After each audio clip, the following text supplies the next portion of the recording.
সিরিয়ায় অবসান হলো বাশার আল আসাদের ২৪ বছরের শাসন। রাজধানী দামেস্কের নিয়ন্ত্রণ নিয়ে নতুন সূচনার ঘোষণা দিয়েছে বিদ্রোহী গোষ্ঠী হায়াত তাহরির আল শাম। জানিয়েছে দেশটি চলবে সাবেক প্রধানমন্ত্রী মোহাম্মদ গাজী আল জালালির তত্ত্বাবধানে।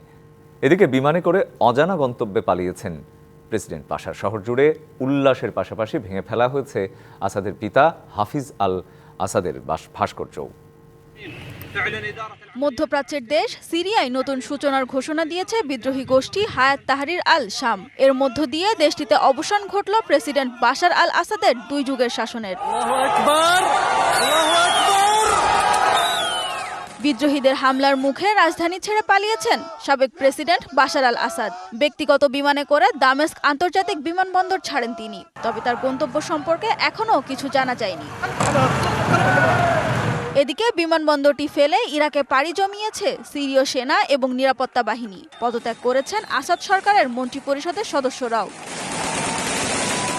এছাড়া সিরিয়ার হোমস ও দামেস্ক শহর থেকে সরে গেছে আসাদ সরকারের মিত্র ও ইরান সমর্থিত সশস্ত্র গোষ্ঠী হেজবুল্লাহ। আনুষ্ঠানিকভাবে ক্ষমতা হস্তান্তর না হওয়া পর্যন্ত দেশটির সাবেক প্রধানমন্ত্রী মোহাম্মদ গাজী আল জালালির তত্ত্বাবধানেই চলবে বলে জানিয়েছে বিদ্রোহী সংগঠনের প্রধান আবু মোহাম্মদ আল জোলানি। আসাদ সরকারের পতনের মধ্য দিয়ে সিরিয়ার অন্ধকার যুগ কেটে গেছে বলে মন্তব্য করেছেন দেশটির বিরোধী দলীয় নেতা হাদি আল বাহরা। অত্যাচারী সরকারের পতনে খুশি হলেও সশস্ত্র বিদ্রোহী সংগঠন হায়াত তাহরির আল শামের হাতে সিরিয়ার ভবিষ্যৎ নিয়ে শঙ্কা প্রকাশ করছে অনেকেই। সানজিদা ইসলাম তন্নি, ডিবিসি নিউজ ডেস্ক। বছর শেষের খুশি নগদে হবে বেশি। নগদ পেমেন্টে নির্দিষ্ট ক্যাটাগরির কেনাকাটায় ৩০০ টাকা পর্যন্ত ক্যাশব্যাক। আরও জানাতে বার্তাকক্ষ থেকে যুক্ত হচ্ছেন ইন্টারন্যাশনাল ডেস্কের সিনিয়র নিউজরুম এডিটর মৌসুমী শান্তা। হুট করেই বাশার আল আসাদের আমরা দেখলাম যে খুব অল্প দিনেই যেন বাশার আল আসাদের পতন হলো। আমরা এর আগেও দেখেছি বছরের পর বছর ধরে যুদ্ধ চলেছে, কিন্তু রাশিয়া এবং ইরানের হস্তক্ষেপে তিনি বেঁচে গেছেন বারবারই। হুট করে এতদিন পরে আবার কয়েক বছর পরেই কেন বাশার আল আসাদের পতন হলো, এবং মধ্যপ্রাচ্যের যে সামনের দিনগুলো বা মধ্যপ্রাচ্যের রাজনীতিতে তার এই পতন, বাশারের পতন কোনো প্রভাব ফেলবে কিনা? শুভ্র, আপনাকে ধন্যবাদ। প্রথমেই আমি বলতে চাই যে আপনি যেটা বলছিলেন যে ২৪ বছরের বাশার আল আসাদের শাসনামলের পতন ঘটেছে। উনি ২০০০ সাল থেকেই ক্ষমতায় ছিলেন। এর আগে ১৯৭১ সালে তার বাবা হাফিজ আল আসাদ ক্ষমতায় ছিলেন এবং তার পরপরই ২০০০ সালে বাশার আল আসাদ ক্ষমতা গ্রহণ করেন। এরপর থেকেই তাদের বাবা ছেলের সম্মিলিত যে শাসনামল সেটি ছিল ৫৩ বছরের, অর্থাৎ ৫ দশকেরও বেশি সময় ধরে। ২০১১ সাল থেকেই আসলে সিরিয়ায় গৃহযুদ্ধ চলে আসছে এবং সেটি ছিল রক্তক্ষয়ী। এরপরে মানবিক সংকট দেখা দিয়েছে। সিরিয়ার বেসামরিক নাগরিক অভুক্ত থেকেছে এবং বছরের পর বছর তারা এখন পর্যন্ত তাদের আসলে কোনো উন্নতি হয়নি। তো আপনি যেটি বলছিলেন যে হঠাৎ করেই কেন আবার আসলে দেশটিতে গৃহযুদ্ধ বা এই ধরনের বিদ্রোহীরা কেন এই ধরনের এত শক্তিশালী বাশার আসলে একদম পতন ঘটিয়ে দিল। আসলে যেটি আপনি বলছিলেন, আসলে মূলত বেশ কয়েকটি কারণে বাশার আল আসাদের পতন ঘটেছে। মূলত উত্তর সিরিয়ায় একটি অনিশ্চিত ভবিষ্যতের দিকে সিরিয়া এগিয়ে যাচ্ছে, যেটি সমাধান আসাদ সরকার করেননি।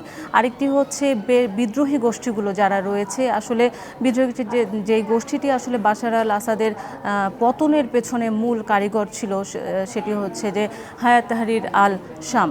তো এই গোষ্ঠীটি আসলে বেশ কয়েকটি বিদ্রোহী গোষ্ঠী এবং অন্যান্য অঞ্চলেরও বিদ্রোহী গোষ্ঠীর সমন্বয়ে গঠিত একটি গোষ্ঠী, যারা আল কায়দার সাথে আল নুসরা ফ্রন্ট নামে যুক্ত ছিল এবং এর প্রকাশ্যে এনার নেতৃত্ব দিয়েছেন আসলে আল জোলানি নামে একজন, যিনি আল কায়দার নেতা ছিলেন। পরে তিনি আল কায়দা থেকে আলাদা হয়ে এই হায়াত তাহরির আল শাম নামে একটি নতুন বিদ্রোহী গোষ্ঠী গড়ে তোলেন।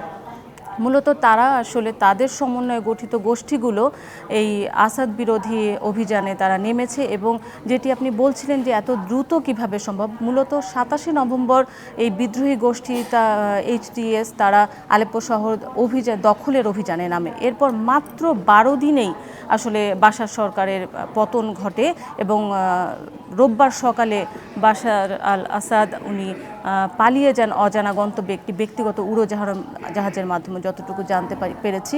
এবং সকাল থেকেই আসলে আমি সিরিয়া পরিস্থিতি পর্যবেক্ষণ করছিলাম। এ পর্যন্ত যতটুকু জানা গেছে যে বাশার আল আসাদ তার কোথায় আছেন এখন পর্যন্ত জানা যায়নি, তবে তার পরিবার, তার স্ত্রী আসমা আসাদ এবং তার 3 সন্তান নভেম্বরে দেশ ছেড়ে রাশিয়ায় পাড়ি জমিয়েছেন, এতটুকু জানা গেছে। এবং শেষ পর্যন্ত আসলে এখন পর্যন্ত বাশার আল আসাদের অবস্থান জানা যায়নি। আরেকটি যেটি বলা হচ্ছে যে এখন যেটি প্রশ্ন উঠতে পারে আসলে যে এখন সিরিয়ার দেশটির ভাগ্য কি হবে, কার তত্ত্বাবধানে দেশটি আসলে চলবে। তো এখানে একটি অন্য ধরনের একটি বিষয় উঠে এসেছে। বিদ্রোহীরা, যিনি আল জোলানি বলেছেন যে তারা কোনো ধরনের প্রতিশোধ নেবেন না। তারা গণতান্ত্রিক দেশে যেইভাবে ক্ষমতা হস্তান্তর হয় বা ক্ষমতা হস্তান্তর হওয়ার আগ পর্যন্ত প্রধানমন্ত্রীর তত্ত্বাবধানে সবকিছু থাকবে এবং এই সাবেক প্রধানমন্ত্রী যার কথা বলা হচ্ছে, প্রধানমন্ত্রী বলা আল জালালি তার তত্ত্বাবধানেই থাকবেন। এবং আসলে মন্ত্রী পরিষদ তো পদত্যাগ করেই ফেলেছেন বাশার আল সরকারের পতনের পর। জি, শান্তা, অসংখ্য ধন্যবাদ আপনাকে আমার সাথে যুক্ত হওয়ার জন্য।